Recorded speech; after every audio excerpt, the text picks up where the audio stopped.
There we go. So welcome everyone. Welcome to the Using Family Zone for Remote Learning webinar. My name is Jessica, and tonight I'm going to show you how Family Zone can not only keep your kids safe online, but perhaps save our sanity a little bit as well while we're trying to juggle this working from home and schooling our children from home situation that we find ourselves in.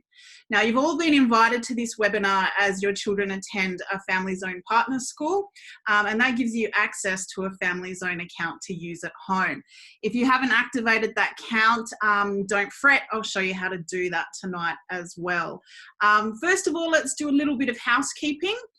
So I'll do a little bit of Zoom housekeeping. Now, because of the current situation we find ourselves in, everyone is a lot more of an expert in Zoom than what they used to be. But just in case you haven't used Zoom before, I'll get you just to have a look at your toolbar. You can see that there's a Q&A button there. Feel free to write your questions in there, but just letting you know, I'll answer those at the end when we have a bit of a Q&A, yeah? If you have any technical issues, the chat area there, you can type in there. I can see someone's typed already. You can type in there, but just so you know, webinars are a little bit different to Zoom meetings. So you should be able to see and hear me, but you won't be able to see anyone else or hear anyone else, and nor can I see or hear you either.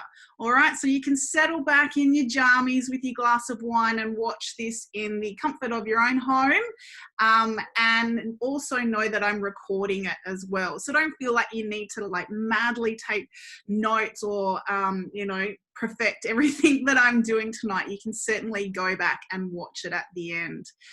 So like I said, we will take questions at the end as well, and I'll be able to show you any more through Family Zone if you've got some extra questions. So first of all, let's hit the agenda.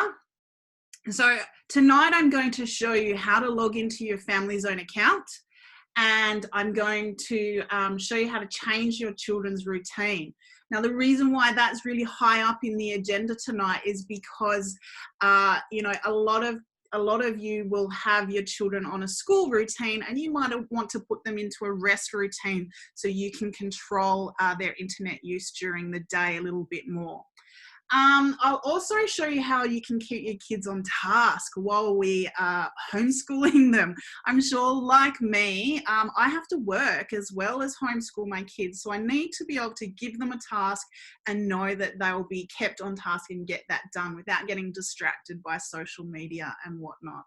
I'll also show you what your children have access to. So during the different access periods, you'll be able to see what they have access to and show you how to make changes to that in case you want to make changes.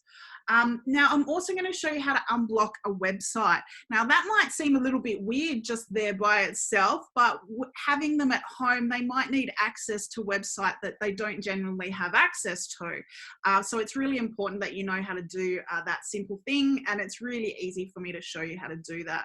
There's nothing more frustrating for kids and then us as parents if they need to get onto a website and it's being blocked, yeah? Lastly, I'll also show you how to add devices to your children's profile, because, you know, they have their school device, but, you know, my kids have a couple of devices each, so yours might as well, and you want to make sure that all the devices are protected to the same level, and that, you know, you don't need to worry what device they're on to be protected, yeah? So let's get started. I'll just share my screen again. So firstly, before we get too much into it, I think it's really important for us to understand the big picture about why we are here. Why we are here. You know, we know that cyber safety is really important, but you know, what does that really mean? What does that really look like? So I really like showing this slide at the beginning of my presentation because it really breaks down the big picture, and this just demonstrates it really clearly what we're dealing with kids in the digital world these days. So you can see here at the beginning, age 4, we're starting to give our kids access to the internet. You know, having a coffee with your girlfriend and just passing your toddler your phone to keep them occupied. The eSafety Commissioner reported that 81% of parents are giving their preschoolers access to the internet. But then age 6, they're getting their own device. It's not just mum and dad's phone at the cafe anymore. They're getting their own device. And a study that I was reading, the Raising Children 2018, showed that 48% of those kids between 6 and 12 have taken no action to set up the privacy functions. So we're giving our kids devices at such a young age, but not setting up the privacy functions and not having any parental controls on them. So as we go up, you can see why this is so important to get that sorted, because by age 8, that is, you know, it used to be a lot older, but the age has come down, and now by the time they're 8, they could have seen adult content. Yeah. So the eSafety Commissioner reported that 38% of parents are worried about inappropriate content, and you can see by that figure, it's really a reason to be worried, isn't it? I certainly don't want my kids seeing inappropriate content. And these days, if you don't have a parental control on your children's devices, it's not if they'll see this inappropriate content, it really is when.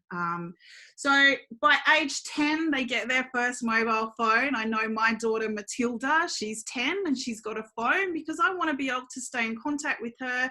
I want to make sure when she's walking down the shops that I can stay in contact with her and see where she is.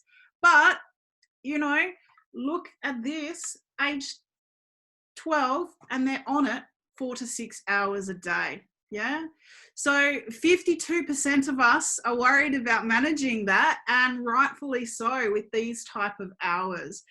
So great step being here tonight, because I can really help you manage that screen time and show you how with a few click of buttons, you can be managing your kids' screen time and making sure they're not seeing any of that inappropriate adult content.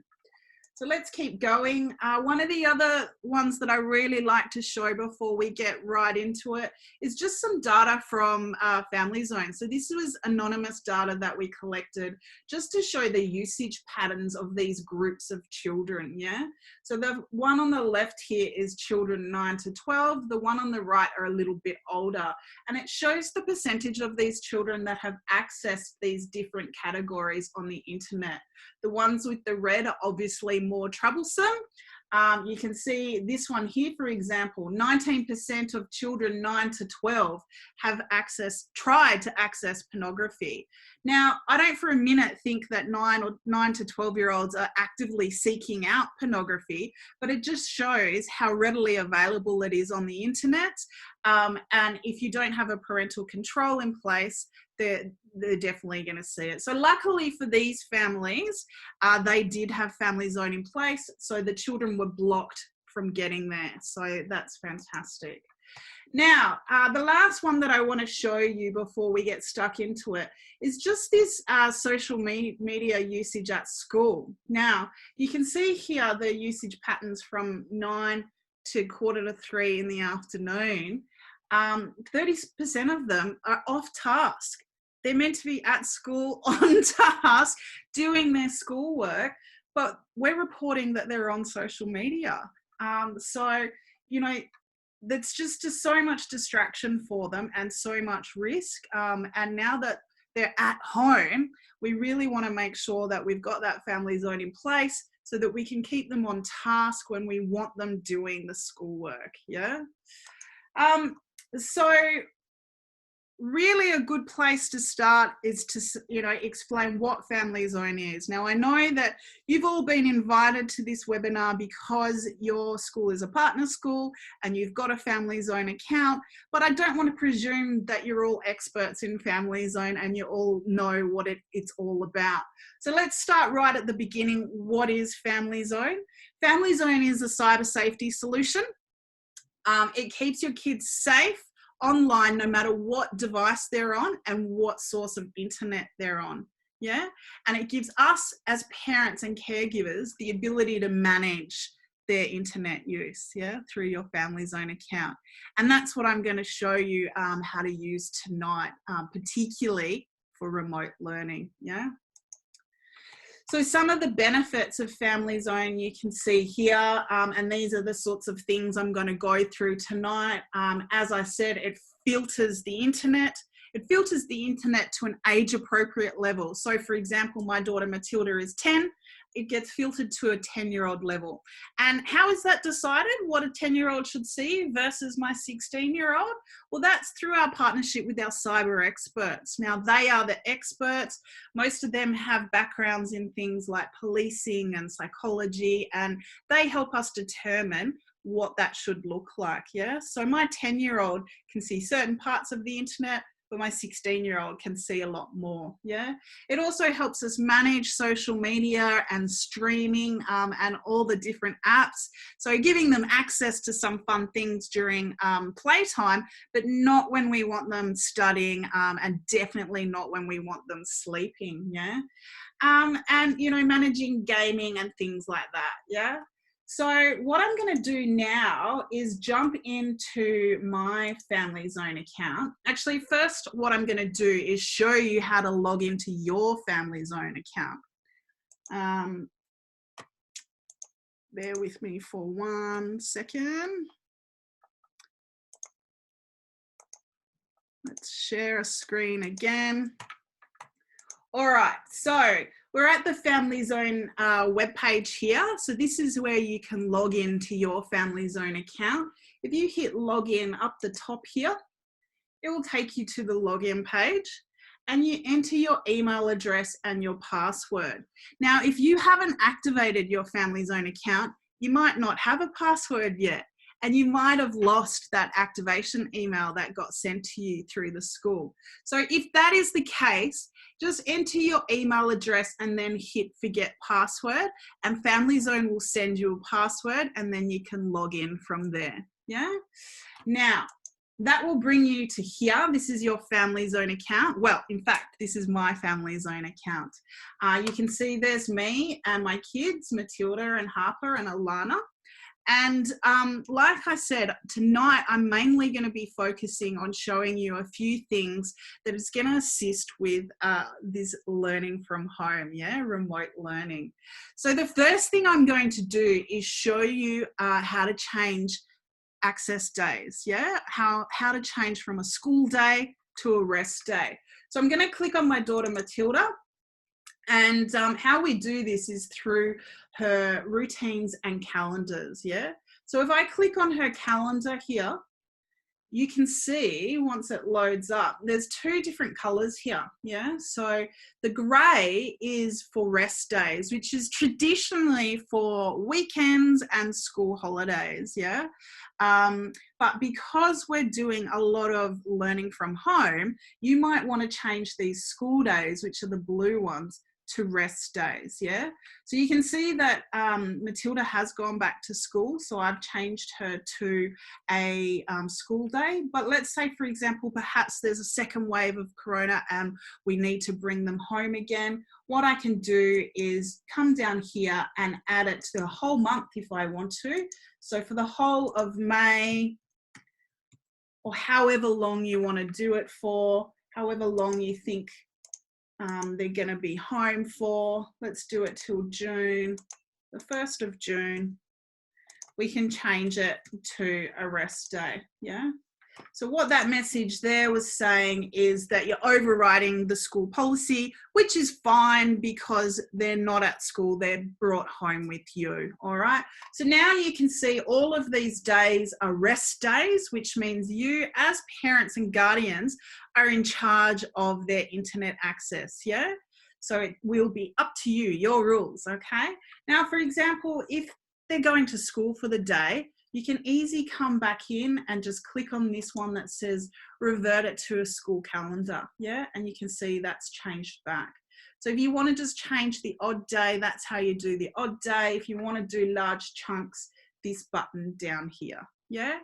So what does that actually mean? What does it look like on a day-to-day level for my Matilda? Let's have a look.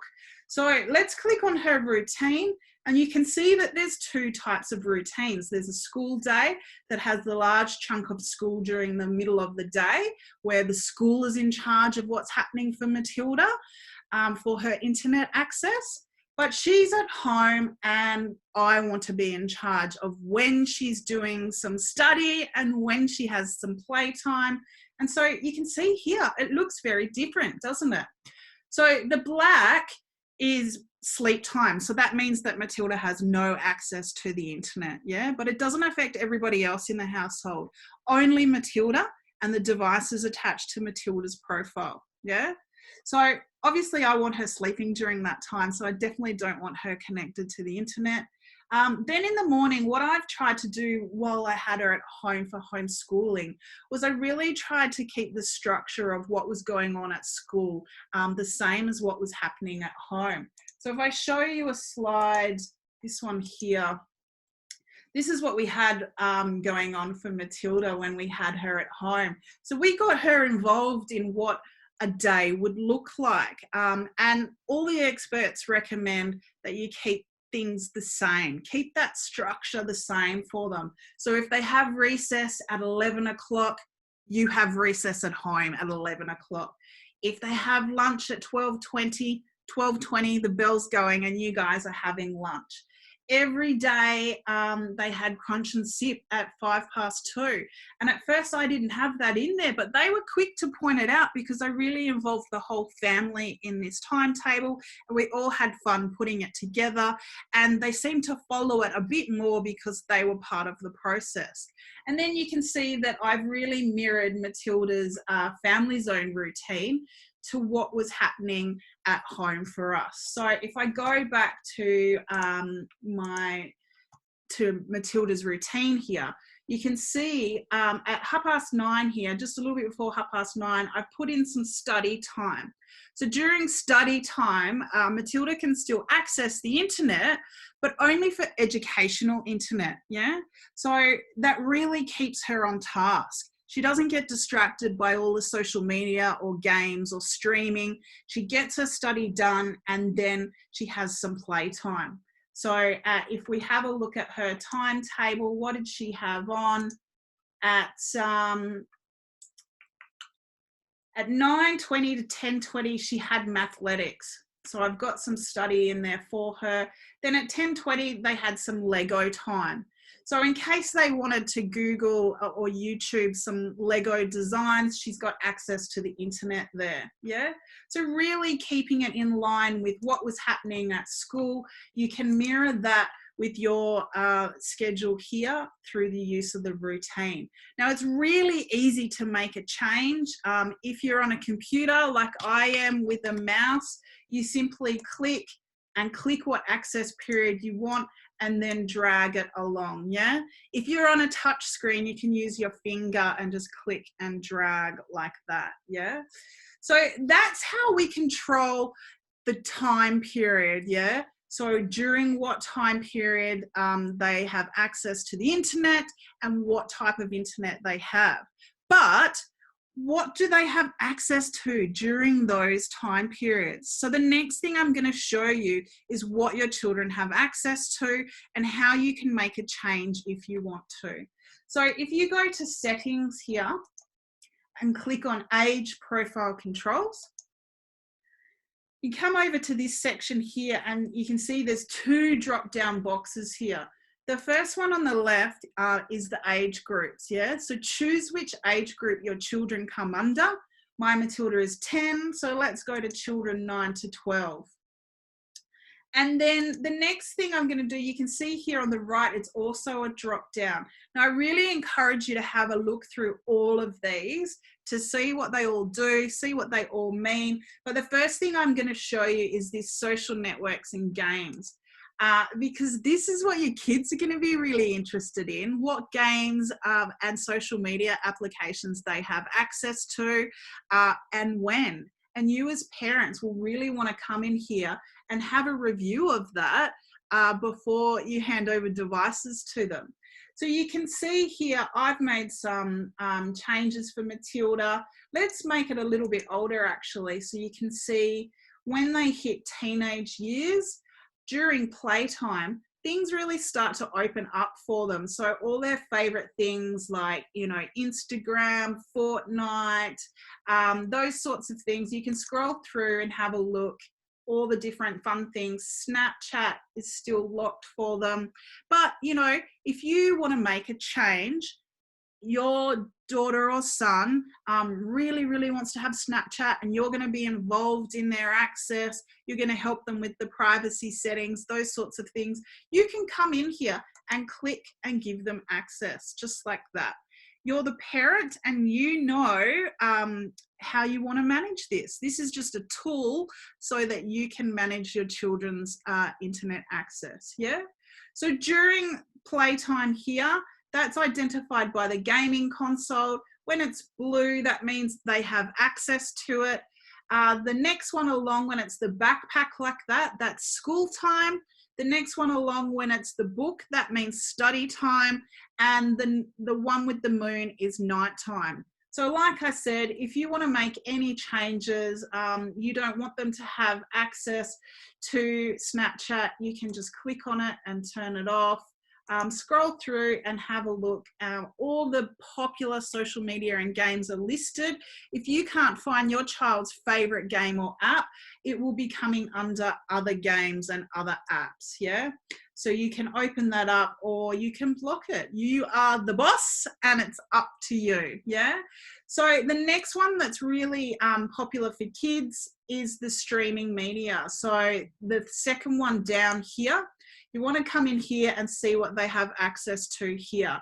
So this is where you'll find all the streaming media. So things like Netflix, you know, Spotify, Stan, TikTok, anything that's streaming, you'll find in that section, as well as YouTube. Yeah, the all popular YouTube. So come in here and see what they have access to and when they have access to it, and make any changes if you don't agree with the settings. It's super simple. So just a quick one on YouTube to give an explanation on YouTube. You can see that it's broken up into two sections here. There's general YouTube and then mature and uncategorized YouTube. Now what those two things mean, general YouTube gives your kids a little bit more access than what YouTube for Kids would give you. I don't know about you, but my kids just can't stand YouTube for Kids. They can't seem to access anything. The restrictions are really heavy, but the general YouTube means that it's being categorized by YouTube as suitable, and there's no mature content there. Yeah, the mature content is 16 plus. And anything that hasn't been categorized from YouTube. Now that's the one that's a real worry for me. It means that no one from YouTube has watched it and deemed it good or bad or indifferent. Yeah. So it really could be anything. So definitely have a think about how you want to open or close this up for your kids depending on their age. Yeah, but that's what those two mean. Now the last thing to have a look to see what your kids have access to and when is the web categories. So the web categories is how the internet's being filtered by Family Zone. Yeah, so all that sort of adult inappropriate content is filtered out of their internet access. So if you want to, let's go for example for my Harper, he's only just turned 8. So obviously you can see lots of things are being filtered out for him because, you know, he's just so little. I don't want him seeing anything inappropriate. I don't want him seeing any adult content. So as you would expect, anything that's been categorized as gambling, hate speech, adult content, all of those sort of adult themes are being filtered out of Harper's internet access. And of course, pornography. Filtered out. All right. So that really makes me feel rest assured that, you know, he's not going to see anything inappropriate for his age group. Yeah. So that's how you can see what your kids have access during the different access periods. We looked at the routines, which will really help you to keep your kids on task while they're studying at home, yeah, making sure they're not getting distracted by social media and games. But what if they need to access something and it's being blocked by Family Zone? Now, this is a real, bugbear for a teenager if they're trying to access something and they're getting that blocked page.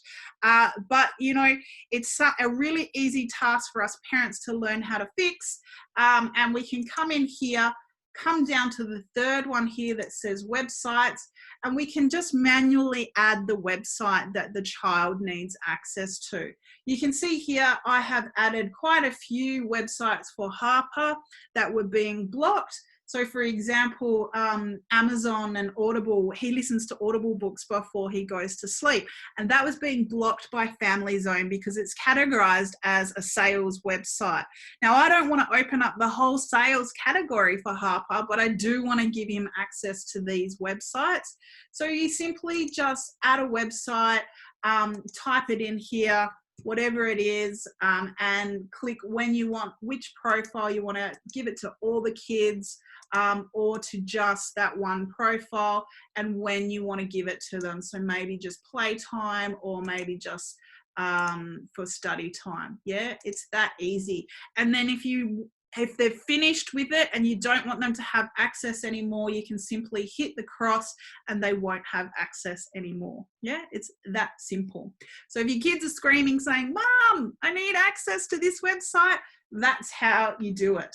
All right, so the last thing I'm going to do is show you how to add a device to your children's profile, yeah? So there's a couple of ways you can do it. You can go into your child and hit devices here. So you can see here, these are the devices that are attached to Matilda and Matilda's profile. So she's got the Family Zone phone, and she's also got her iPad that she needs for school, yeah? And you can see here that Mobile Zone is installed on both of them. So that's a good check to make sure everything's done correctly. Now, if Matilda happened to get another device, which is highly unlikely, but let's just say she's hit year 7 and the high school requires a laptop, we can come here and click add, and it'll walk me through the steps of setting up another device for Matilda. Yeah. So if you want to watch a video on how to do that, I suggest that you go to our YouTube channel, Family Zone Cyber Safety.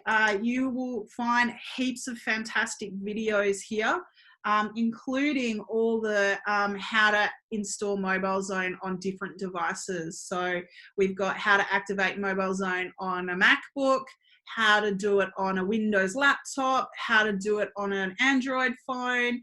There's the Chromebook, and there'll also be one for the Apple devices as well. There's the Apple one there.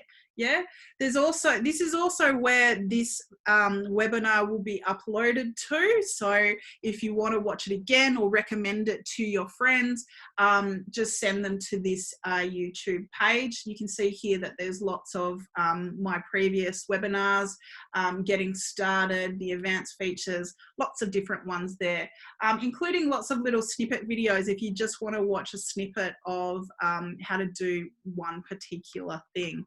Yeah, so let's go back, and that is pretty much it for tonight. That should keep your kids on task for remote learning. Like I said, if you need extra help, definitely check out that YouTube channel or head to the Family Zone website.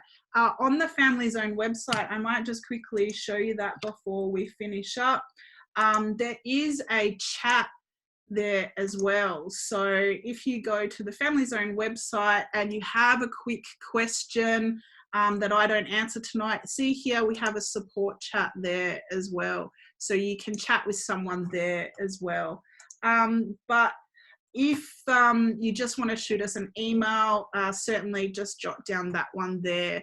So I can see there's a few questions come through, so I'll have a read of those. While I have a read, perhaps you guys can jot down the support email address or the YouTube channel. So the first question, that's an easy one. Will this be recorded? Yes, it's definitely being recorded. In fact, I might turn off the recording while we go through all of these questions. There's some fantastic questions, but we don't want the recording to go on too long. So for those of you that have gotten everything they need out of this, thank you so much for joining me.